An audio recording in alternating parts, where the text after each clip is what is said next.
사랑합니다.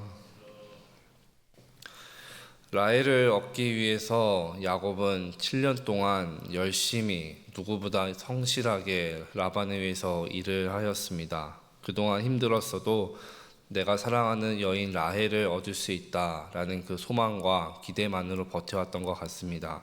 그리고 7년이 되자 오늘 말씀 21절에 보니 야곱이 이렇게 말합니다. 내 기한이 찼으니. 야곱의 말에서 야곱은 지금 당당하게 자신의 권리를 요구합니다. 내가 7년 동안 열심히 라반을 위해서, 외삼촌을 위해서 일하였으니 이제 기한을 다 채웠으니 나에게 약속을 지켜달라, 라헬을 달라 이야기를 하죠. 지난 7년 동안 야곱은 이 순간만을 손꼽아 기다렸을 것입니다.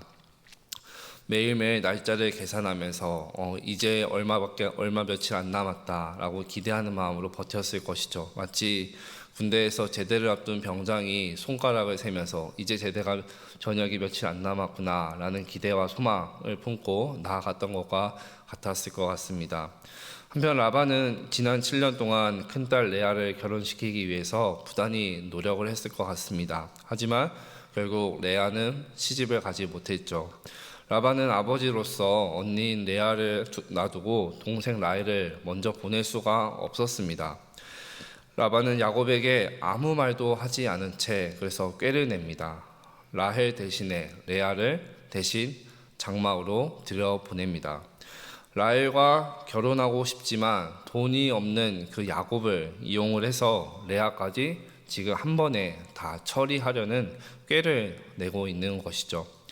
다음날 아침에 야곱은 이 사실을 알게 되고 라반이 외삼촌이 자기를 속인 것에 대해서 극렬하게 화를 내고 분노를 표출하게 됩니다. 25절 말씀을 제가 읽겠습니다.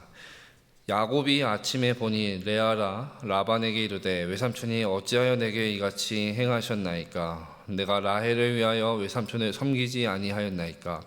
외삼촌이 나를 속이심은 어찌 됨이니까?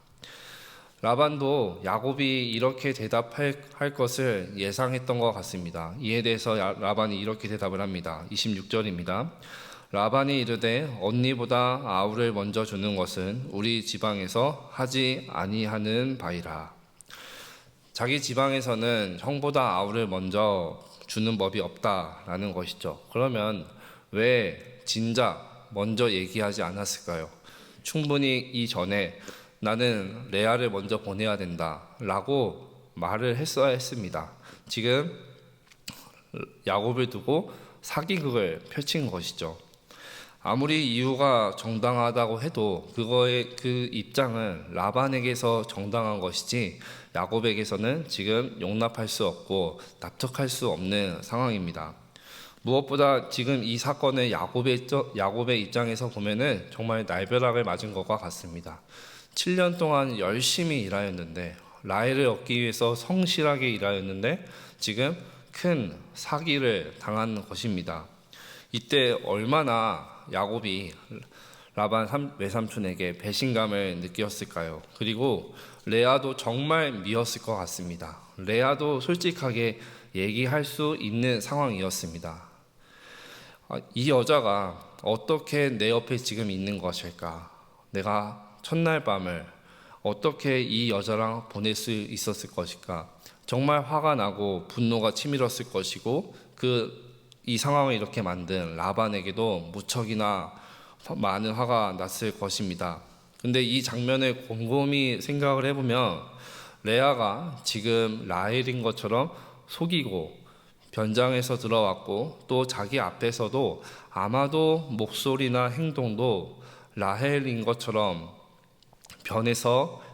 변신을 해서 속임수를 주기 위해서 이렇게 찾아왔을 것입니다. 이 모습이 어디서 많이 봤던 장면입니다. 바로 자신의 아버지가 눈이 잘 안 보이는 것을 이용을 해서 아버지에게 들어갈 때 형 에서인 것처럼 옷도 그렇게 입고 털도 붙이고 목소리도 비슷하게 흉내내면서 아버지를 속여서 축복받은 것과 똑같습니다. 야곱은 지금 자신이 속인 그대로 지금 당한 것입니다. 사람은 대개 똑같은 실수를 하더라도 자기가 저지른 실수는 잘 생각하지 못합니다. 대개 남이 한 잘못, 남이 한 실수만 생각을 많이 하게 됩니다. 자신이 남에게 상처를 준 것은 금방 잊어버립니다. 하지만 자신이 받은 상처는 평생 씻겨지지가 않습니다. 만약 우리가 각자 자기에게는 아주 엄격하고 다른 사람에게는 관대할 수 있다면 그런 가정과 그런 공동체는 또한 그런 교회는 아름다운 하나님의 함께하심이 있는 공동체가 될 것입니다. 바라옵기는 우리 가정과 우리 교회가 나 자신에게는 아주 엄격하고 다른 사람에게는 좀 더 관대하고 여유를 베풀 수 있는 그런 공동체, 우리 교회, 우리 가정이 되었으면 좋겠습니다. 이처럼 분노하는 야곱에게 라반이 새로운 제안을 하죠. 27절을 제가 읽겠습니다. 이를 위하여 7일을 채우라. 우리가 그도 내게 주리니 내가 또 나를 7년 동안 섬길지니라. 레아와의 일주일의 기간을 채우면 라헬도 주겠다 약속을 하죠. 하지만 거기에 조건이 있습니다. 또 7년을 일해야 한다라는 것입니다.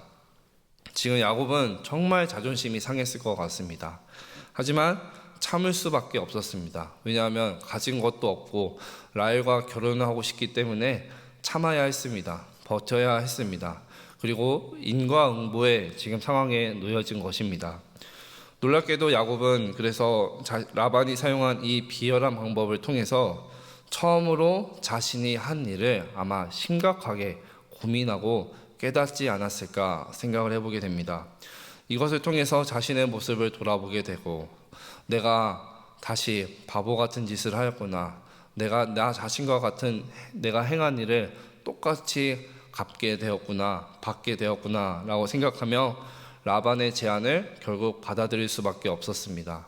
그리고 사상 초유로 일주일에 2번의 결혼식을 하게 되는 셈을 겪게 된 것이죠. 오늘 말씀을 보면은 참 정욕도 가득하고 속임수도 가득하고 참 분노와 미움, 상처가 가득한 이야기, 우리 세상사를 그대로 보여주고 있는 것 같습니다.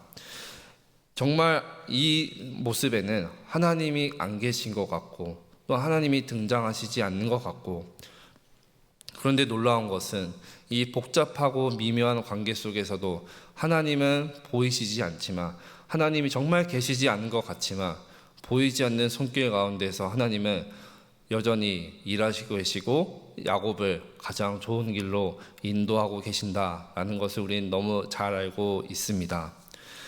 믿음의 모습이라고는 지금 전혀 사실 찾아볼 수가 없습니다.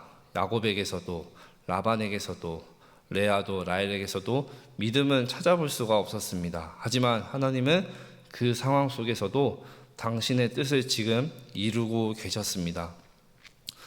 말씀을 맺겠습니다. 하나님은 여전히 야곱은 지금 자신의 정욕으로 시작한 이 모든 일 가운데 놓여져 있었지만 하나님은 보이지 않는 손길 가운데서 하나님의 사랑으로 야곱을 그 손길 가운데서 인도하고 계시고 일하고 계셨습니다.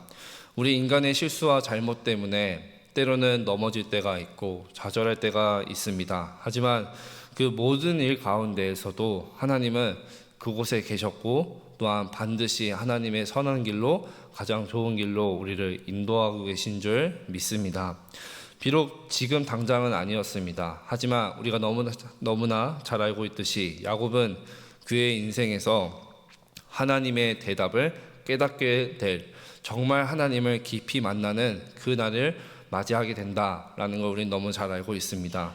우리도 그럴 것입니다. 지금 내 눈에 놓여진 상황이 참으로 참담하고 풀리지 않는 문제와 숙제 가운데 내 앞에 산이 쌓여져 있지만 하나님께서는 그 가운데서도 우리를 인도하고 계신다. 이것이 우리에게 소망이 되는 줄 믿습니다. 이 하나님의 약속을, 하나님의 사랑을 더 신뢰하셨으면 좋겠고, 그 하나님을 신뢰하면서 또 때로는 인내하며 나아가셨으면 좋겠고, 그 자리에서 하나님을 더 깊이 만나는 우리의 삶이 되기를 간절히 소망합니다. 기도하시겠습니다.